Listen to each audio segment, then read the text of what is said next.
All right, so we're diving deep into Alistair Begg's The Christian Manifesto, and Okay. you were interested in its countercultural ideas, right? Yeah. Especially about Yeah. finding true happiness and making a difference. Absolutely. And let me tell you, Begg, Hmm? he doesn't really hold back. No, he doesn't. That's what makes it a manifesto, right? It's not just like a how-to guide for, becoming a Christian. Right. It's like, okay, you say you follow Jesus. This is what that should look like. To call the action, kinda. Totally. A blueprint for a life that's going to turn some heads. Yeah, and he jumps right in with this whole idea, like finding true happiness. But it's not what you'd expect, right? Right. It's like embracing the stuff everyone else runs, from poverty, Yeah. spirit, humility, Yeah. even being disliked. Can you imagine? It's wild. It's like he took the whole American dream thing and flipped it on its head. Totally. Because he's not saying go be poor and miserable. He's pointing at the danger of, Okay. getting so caught up in comfort and wealth that we forget we need God at all. It's like that story he tells Yeah. about the millionaire couple. Heartbreaking. Yeah, like drowning in luxury, but totally empty inside. And Begg argues that real security, it doesn't come from what we own, but from knowing that, Yeah. we're taken care of, loved even by something so much bigger than ourselves. That makes me think of his whole point about blessed are the poor. Oh, which- I know, right? That's a tough one to swallow, especially in our culture, Especially here, yeah. where it's all about success and, More. Yeah, exactly. But Begg's point is that stuff, possessions, they can so easily become idols, right? Things we depend on instead of God. It's like we put our trust in them instead. Exactly. And he uses that example, remember? The rich young ruler who walked away from Jesus. Oh, yeah. Because he couldn't let go of his wealth. It's kind of heartbreaking. It is. But it makes you think, What are we holding on to too tightly? exactly, what are we clinging to? Yeah. And then he gets to what might be the most challenging part of this whole thing. Oh, tell me. Loving our enemies. Ah, Seriously, how are we supposed to actually live that out? yeah. Especially when someone's really wronged us. It's definitely not easy, and I don't think he'd say it's about, just feeling warm and fuzzy towards them all the time. He's talking about agape love here. Okay, and remind me, what's different about that? It's not a feeling, really. It's a choice. Oh, okay. A radical choice we make, even when, honestly, we don't... Even when every part of you is like, no way. Exactly. He uses that example of God loving us while we were still his enemies. Yeah. That'll mess you up when you think about it too long. It's kind of mind-blowing. Totally, because he didn't wait for us to, clean up our act before offering grace. He just loved us. Unconditionally. Yeah, and that's the kind of love Begg's talking about. Radical, undeserved, just pouring it out. So it's not about, being a doormat. No, not at all. Or just, being okay with being mistreated. It's about reflecting his character, letting his mercy flow through us to, Even the people that hurt us. yeah, Which, that's a high bar, it is. It makes you wonder, would people say we are known for that kind of love? It's a good question and maybe a little uncomfortable. It is. Because are we extending that same grace to, the people who annoy us, No. ones who disagree with us, even maybe the ones who actively oppose us? It's easy to be nice to the people who are nice to us, Yeah.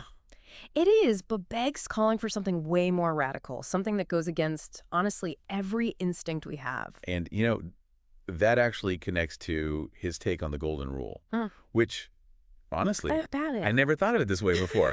We hear do unto others all the time. Oh, yeah. But Big saying it's not about keeping score. It's not about trying to earn points with God, is it? No, it's not like some cosmic transaction. It's about, I think he's saying, letting that kindness flow from the love God's already giving you, the abundance of it. So it's not be good so God will love you. Yeah. It's God loves you, so let that love flow outwards. There you go, yeah. That's good. I like that. He's saying loving your neighbor, loving God, those aren't separate things on a to-do list. They're Connected. intertwined. Yep. Can't have one without the other. So it's not about earning God's favor by being a good person. It's about, I guess, we already have his favor. We do. And then it's like a response. That's it. A response to grace, not a way to earn it. That reminds me of that saying, preach the gospel at all times. Yeah. And if necessary, use words. I love that one. Like our actions should just... speak for themselves. Yeah, exactly. But, Begg doesn't let us off easy here.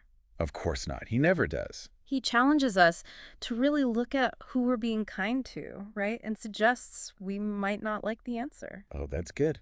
Makes you think, huh? It does, because it's easy to fall into the trap of, like, only extending that to people who make us feel good, Oh, for sure. or the people who are easy to love. Absolutely. But this is about something much, much bigger, isn't it? Yeah, it's disruptive, it's countercultural, it's... The opposite of comfortable. Exactly. And speaking of uncomfortable, that analogy he uses about the speck and the log, Oh, classic. that one really got me. What'd you think?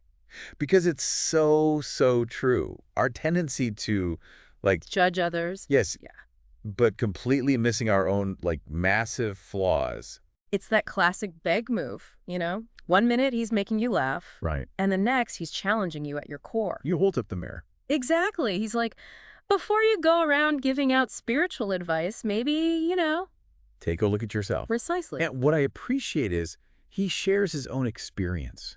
Right. He's so good at that. Like, he talks about a time when he was, overly critical of another pastor, totally blind to his own hypocrisy. Ouch. But it's refreshing, to hear that even Begg, who's this renowned Bible teacher, Right. he still struggles with this stuff. Oh, yeah. It makes it feel possible, Attainable, yeah. Like, we don't have to be perfect. Thank goodness. It's about recognizing our need for grace and then and offering that same grace to others. That's the thing, right? It's in that messy, imperfect process that we actually start to... Reflect him. Yes. Okay, so we've got this radical love, this humility, this willingness to, actually look at our own junk. It's a lot. It is a lot. But does he stop there? Of course not. What else does he have for us? He takes it even further, saying true faith, it's not just about what we believe. It's the foundation we build our lives on. Ooh, I like that. The foundation. He uses that analogy of the house built on sand versus the one on solid rock, right? Powerful imagery. Yeah, and he's reminding us that when the storms come, and they will come, Oh, they come. it's the foundation that determines if we're going to stand or crumble. It's about being prepared, not for the good times, but for when things get rough. And it's not just about personal hardship either, right? Oh. He's also talking about What do you mean? the challenges that come with living in a world that often contradicts God's values. Right. Like the world is going to push back against this way of life. It's going to challenge us, for sure. Because living this way, it's countercultural, it's going to ruffle some feathers. Begg's not shying away from that. He's saying buckle up, Nice secret. because this is going to be a bumpy ride. Yeah, it's about really clinging to our faith even when it's hard, Even when everyone else thinks we're crazy. Especially then, maybe. Right. And we face those doubts, those questions, those moments where it'd be easier to just walk away. He uses that image of the river overflowing its banks, right? Oh, yeah. And how on the surface, all the houses look the same. But when that flood hits... That's when you see the difference, the foundation. Exactly. And it's not pretty if you built on sand. It's kind of terrifying when you think about it like that. It is. It is. Makes you think about what you're building on, It really does, especially when he says that even some who seem, outwardly devout might hear those words, "I never knew you." Chills, right? Yeah, it goes right through you. Because it shows true faith.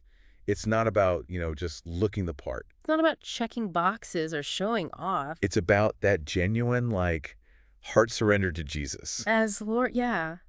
Are we living like he's in charge? Yeah. Which makes me think about, okay, when those storms hit, where's our strength coming from? That's the question, right? Because we can't muscle our way through life on willpower alone, can we? No way. And Begg's clear on that. We're not supposed to. He really emphasizes that this life, this Christian life, it's supernatural, isn't it? Yeah. It's gotta be. It's about letting his spirit do the work, the changing us from the inside out part. So we can't just try harder and hope for the best. It's more about surrendering, Yeah. Letting go of control. Which isn't easy. Not one bit. It's a daily, heck, sometimes hourly choice. But that doesn't mean it's all just striving and struggling, does it? Yeah. Begg also talks about the joy Oh, yeah. The deep down joy. that the world can't touch. And that no one can take from you. It's like he's saying, yeah, the path is tough, but the destination, worth it. Beyond worth it. And he tells that story, the widow at Nain. Oh, man. Gets me every time. This woman, she's lost her husband.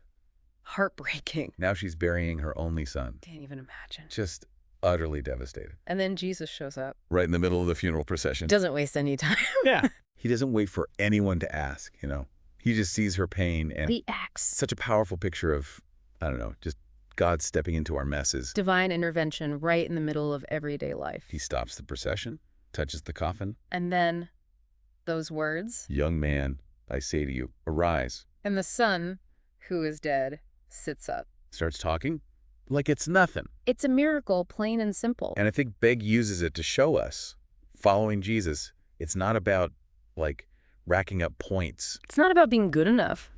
It's about responding to grace, receiving that love, It's already been poured out on us. letting it flow through us. And, you know, the story doesn't end there, does it? The crowd, they see this miracle. And they're blown away. They get it. They recognize something amazing just happened. Something that points to, well, Something bigger than themselves. they say, a great prophet has arisen among us. It's like our lives, the way we live this faith out, it has an impact, A ripple effect. whether we realize it or not. So it's not just about us and Jesus. It's about being his hands and feet, you know, Letting that love shine through us. especially in a world that desperately needs it. So as we kind of unpack this whole Christian Manifesto thing, Where does it leave us? what does it tell us about, you know, finding that joy, Living with integrity. making a difference? It's a tall order, right? It is. It is. But it's not impossible. Not with him. It makes you realize, like, all this stuff we've been talking about, the upside down values, the loving our enemies, the integrity piece, Yeah. it's easy to get caught up in the doing, you know? Yeah. And forget But- where the power to actually do any of it comes from. Oh, for sure. It's not about like mustering up enough willpower No. or just trying harder. It's about realizing we can't do any of this on our own. We need his grace, you know? We need the Holy Spirit to... to do the heavy lifting. Yeah, exactly. Because Yeah. we can't transform ourselves. That's what Big keeps saying. The Christian life, it's supernatural. It's gotta be. It's about surrendering, letting him work in us, From the inside out, that's the key. which means, I guess, we have to let go of this need to be perfect, right? Oh, absolutely. Embrace the mess. The mess of just being a work in progress. Because we are, all of us, Still growing, still messing up, every single day. but that's where the hope is, isn't it? Tell me more. It's not about having it all figured out. Oh, thank goodness. It's about surrendering to the one who does. Oh, sees the whole picture. and letting go of our way, Yeah. you know? Embracing, I guess, Love. the freedom of, like, living for something so much bigger than ourselves. That's what makes Begg's manifesto so different, I think. How so? It's not just a list of rules or like a self-help project. Right. It's an invitation to this radical upside-down way of life. That the world doesn't get. And honestly, that we don't always get either. But it's rooted in him, in Jesus. And that's what makes it sustainable, I think. Totally, totally. We can't do it on our own steam. You know, as we're wrapping up, there's this one thing that keeps sticking with me. Yeah, what's that? We've talked about all these different aspects, right? Mm, But there's this underlying theme Begg keeps coming back to. I'm curious, what is it? It's this idea that, like, being a Christian, Yeah. it's not meant to be a solo sport. Oh, interesting. Say more about that. It's not just about, like, our personal transformation, is it? Okay, so it's about more than just us. Way more. It's about engaging with the world, being a part of What do you mean? bringing the light, you know, Yeah. into the darkness. That's where it gets real, right? It does. Because that's going to cost us something. They might make us uncomfortable. Might even lead to, well, suffering. Like those early Christians, the ones Begg talks about. The ones who turn the world upside down They were known for their radical love, their unwavering truth, and their willingness to, like, face anything. even persecution, rather than deny their faith. And it was that difference, you know, That set them apart. that drew people to Christ, Because it was such a stark contrast to what everyone else was doing. to the darkness, yeah. So how do we do that today? How do we live in a way that... That reflects that kind of commitment. That's the question Begg leaves us with, isn't it? It is. If we really got what Jesus was about, his power, his mercy, His love, how would that change? Not just, like, our quiet time, right? Not just our private moments. but how we actually live, Yeah. how we treat people, how we respond to injustice. How we use our money, our time, our voices. That's the challenge, but it's also the incredible opportunity. Because the world needs what we have. Now more than ever, Yeah. we have this chance to be the light. To reflect him in a way that draws others in. That's what it's all about, isn't it? It is. That's the heart of it all. So go out there, be the change. Let his love be your guide. Thanks for diving deep with us.